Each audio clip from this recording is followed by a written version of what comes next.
Hello and welcome to the Tarka Zone. Thank you for joining me. Today we're playing the game Meet Your Maker, and I had a YouTube subscriber ask me to go over one of my very effective bases. This is going to be a workshop video, but we're not going to be at the workshop. We're actually going to do a field trip over to the Birdcage. So let's go do that right now. And this video will fall under my workshop videos, but it is basically an overview of the Birdcage. Its name is Mazzy, or Maisie, I guess is what it would be. It was always a brutal base. I only make high-end brutal bases. That's just my niche. I know that you can, do the other normal, dangerous, brutal. It's just that with me, I found that I wanted to stay in brutal for my maps. It allows me freedom to do whatever I want. So for this map here, in its life that it was out there generating rewards, it got 4,573 kills. And I've got it in social, and the kill ratio number is 12.6, but it was at 13.1. What happens is when it goes to social, the raid attempts will increase, but the raider's kill value never changes. So it will lower your kill ratio over the duration of its life on social. That's just the reality of it. All right, so let's look at what I did here. This was the second base I ever built, and it did require me to think about a few things that I found that was interesting about the game dynamic, meaning that a lot of people like to rush the game and they like to do a speed run. And when I sat and thought about that, and I was reading people's complaining about speedrunners, I was like, well, okay, obviously there's ways that you can combat speedrunner. And this map kind of does it in two ways, but it also gives enjoyment to those people who like to just take it slowly at a time, just go slow and kind of just go through all the content. So the reason I built it this way was so that there are traps here that are gonna, let me see if I can hide this interface. There we go. Okay, so that's not going to dirty that up. So what I did here was I made this entry here when you first come in with these two enforcers just standing here. And these guys have dead man switch on them, dead man switch. So if you jump up to deal with them, you have a good chance to get killed. But if you look at the pathing, you're basically in a hole, and you've got only one way out of the hole, or you can do a grappling effect. And so this does slow people down. So if you're a speedrunner, this kind of having to do this is going to slow you down in a way. But if you're a grappler, you could probably get here and grapple your way out. But the reason why I put these cubes the way I have them is you're not grappling in that direction. I guess you could try to grapple to the ceiling here. You're not going to try to, or you could grapple into the trap. But you've got two basic options. You got to come up through here, or you got to try to grapple your way into the room. And more or less people try to take this route. These two traps are patsy traps. They're not designed to kill anybody. They're there to slow someone down if they want to stop and attack them, or if they just ignore them completely, they can just run by them. But they're there as basically a distraction. Hopefully somebody slows down to try to take them out. And then when you come up this ramp, you got this injector, the balancing Betty injector, in your face. And when those kick out, they're going to fill this hole. And the nice thing about it is, because I don't really care about these traps, I don't care that the bouncing betties are going to destroy them if they're still valid. But what I do like about it is if it's a duo pair and one has activated it, the duo his partner might still be in this hole. that, so the duo partner might be still here, and those bouncing betties are going to fill this area, killing his partner. And I've seen that happen a lot with duo pairs. One will come this way, and then the other one will be behind them, and they get this triggered, and they get killed down there. Now, when the player gets to this location here, they've got a couple things that they have to deal with. One is there's a hornet back there that's flying around, or it's probably already have aggroed them because they've been flying around. So they're just noise in the area, because and they're obviously going to shoot at the player. But when they get here, these guys on these two pillars up here, they are going to have line of sight. This one and this one will get line of sight on anything that's down in this area. They will have line of sight. Now this one here will have line of sight up to here. So that's why I've got this open, so that cannoneer, if they decide to just rush it and not deal with these guys up here, this guy still has line of sight when he'll be dropping bombs over here. And this guy here has line of sight all the way down here. And if they try to grapple into this hole I've created, this one will have line of sight on anyone who tries to grapple or deal with these sentinel traps that I have up here. So this was my first. Okay, let's slow them down. And I put another bouncing Betty up there, and you're probably asking yourself, how does that ever get triggered up there? It gets triggered a lot because grappling seems to be a good way for people to move around when they get past here. So they normally will grapple up here. And again, that one's set up for a duo pair. I won't tell you how many times a duo partner has ran up there to take out that sentinel with a sword, triggering this trap up here, and his buddies down here trying to mop up or pick up parts, and that thing drops bouncing betties on them.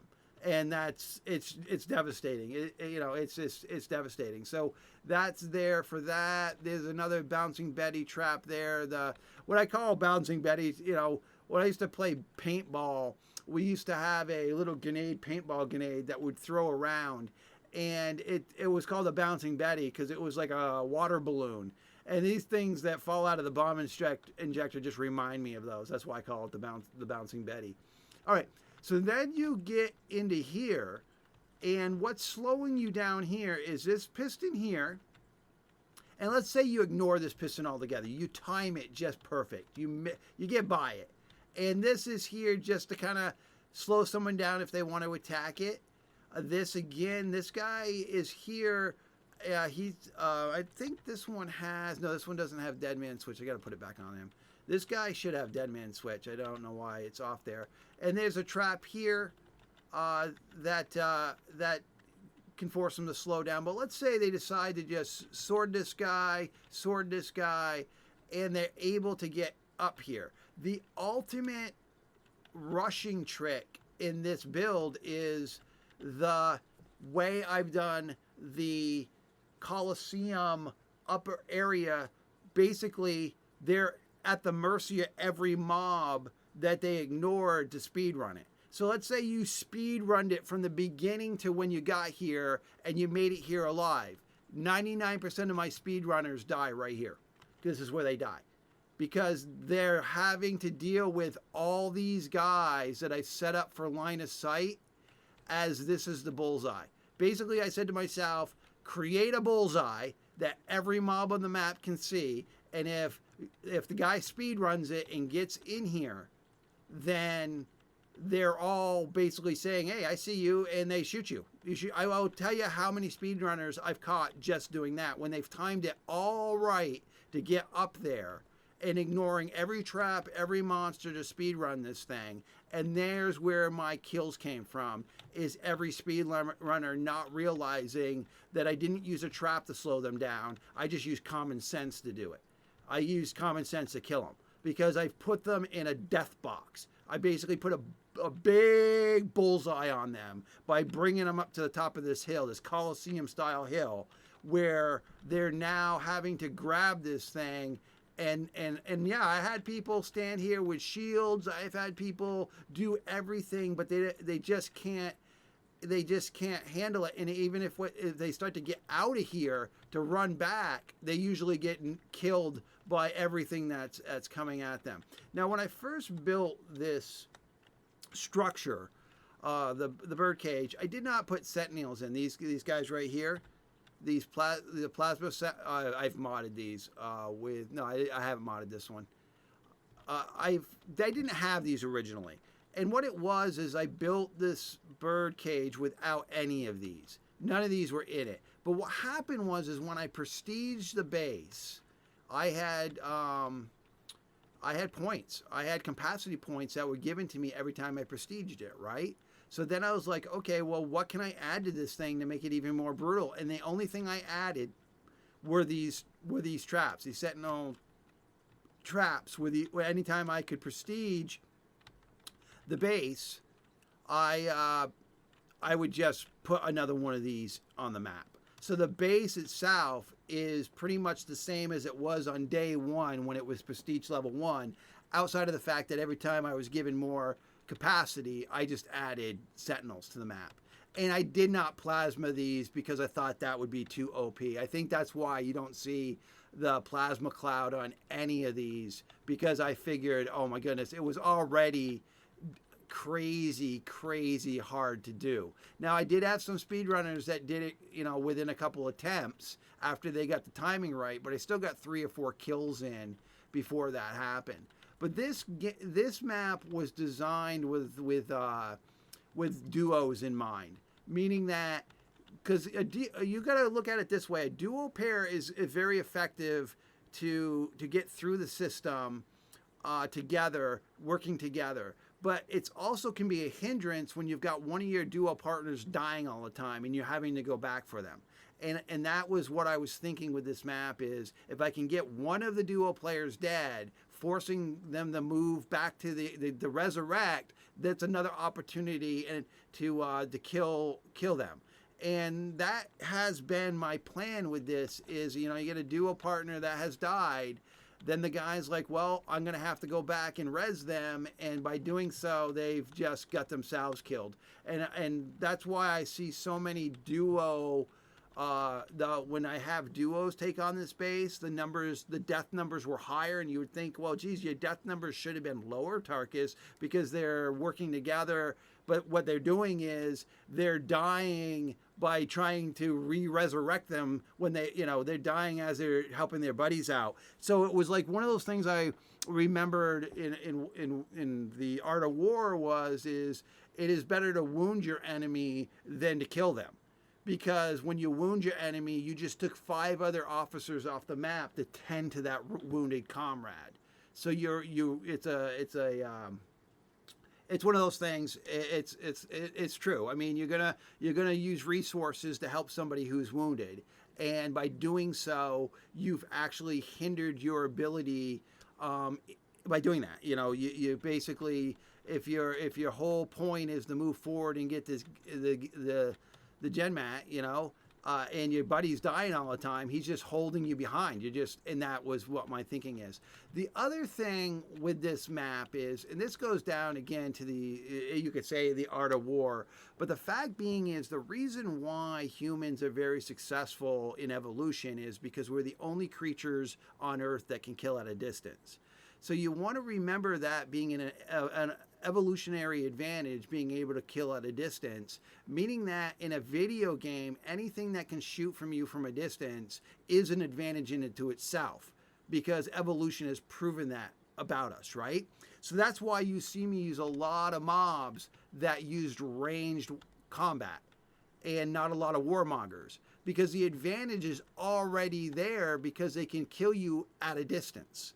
They don't have to be on top of you to do it. And that's why you'll see me using, the basic formulas of understanding how warfare is, meaning that if you wound somebody, you've caused a diminishing return to that side because they got to tend to the wounded. And then the other advantage being is you're going to kill somebody at a distance. You're going to shoot at a distance. And that's because when your traps are not moving, your traps are stationary. They're going to get one bite at you if you ever stand here. Unlike all these ranged guys are going to get bites after bites after bites shooting at you, trying to kill you. You know, they're going to have multiple opportunities to get you because they're shooting you at a distance. And so that what makes this trap pretty brutal in this makeup is because this trap shoots you at a distance. And then if you throw plasma cloud on it, it even makes it OP because it leaves behind this circle on the ground that they can't enter at all until it goes away. But that's how I put it together. This was my second base I ever made. It was based on me thinking, how do I combat speedrunners? And I spent maybe an hour, 2 hours thinking about it. And I was like, you know, those speedrunners, I can get them in a few different ways. And I implemented all the ways that I could think of slowing them down and surprising them, or trying to slow them down. And if I couldn't slow them down, how do I surprise them and still kill them? And it was this design. So if you're trying to recreate this, you just got to remember that you've got to get a burial ground that has the Genmat at least 1, 2, 3, 4, 5 cubes higher. So that's what this is. That allows you to make the stairway to get up to it. Because if the Genmat's lower, then you kind of have to do this in a backwards way.